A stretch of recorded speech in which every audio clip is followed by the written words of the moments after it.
Brandon Aubrey is potentially going to get $10 million a year as the kicker. Now, I saw the way it was reported that Brandon Aubrey is looking to get $10 million. I don't think Brandon, unless he's representing himself, I think what is happening here is Brandon Aubrey's agents are saying, hey, I think this guy's worth $10 million. And if he's able to accomplish that, especially with how true he has been since stepping foot, USXFL alumni, since stepping foot onto the field for the Dallas Cowboys, he's been true. He's been their best player. And if he gets $10 million a year, that'll be great for kickers and punters everywhere. But that also means that, you got to make every single kick. That is one of those jobs. So I went into free agency one time. I got franchise tagged, and then I went into free agency. And it was an interesting negotiation. I've talked about this. Grigson, not the biggest fan of mine. He was the general manager at the time. Him and I have a good relationship now, by the way. Saw each other. That's actually been a pretty cool thing. He's an orangutan. I mean, he is... Like big, strong guy? Giant. He is gigantic. He's with the Vikings right now. But I wasn't exactly who he was thinking of was going to be his punter. So this guy's on Twitter. He's popular. He sells jersey. He talks a lot. He swears.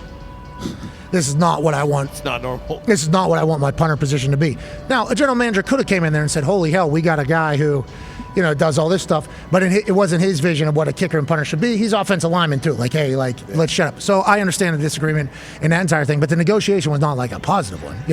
Jim Irsay was the reason why he was being forced to negotiate with me. He would have been okay with me leaving. Jim Irsay says the guy's not leaving. So then while you're negotiating, me as punter, and guy that at that time, I don't think I was the best in the league or whatever, it's like, what's the right price that if I hit a couple bad balls, I'm not immediately getting cut because I'm a cap casualty? So for me, there was like a fine balance where it's like, do I need to be the highest paid guy?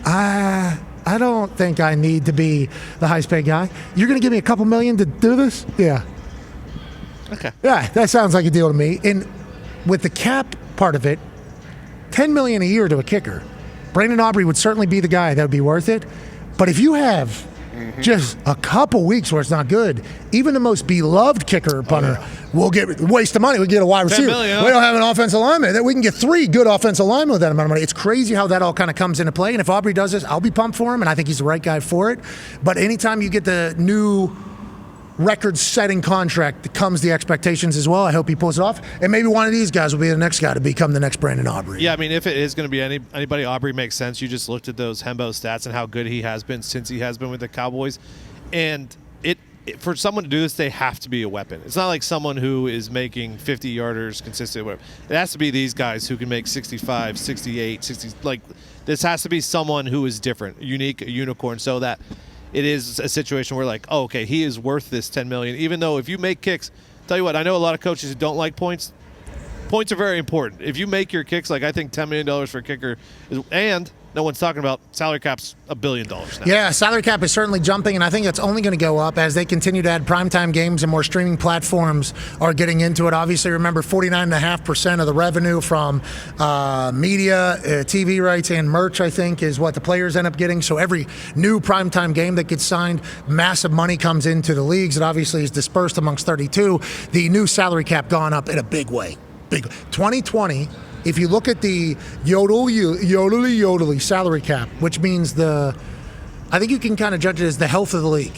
I think you could kind of judge it as the health of the league. The salary cap, just since its inception, basically, has gone up like this. COVID, because there's no ticket sales or anything like that, kind of sat down like this. So a lot of the GMs are kind of put behind because of what they were expecting it to be whenever they were negotiating deals. Then there was a makeup jump. They were like, hey, we got you for COVID, we'll make it back. And then now it's escalating quicker than they ever could have imagined. So $10 million for a kicker, if he's great, might become status quo.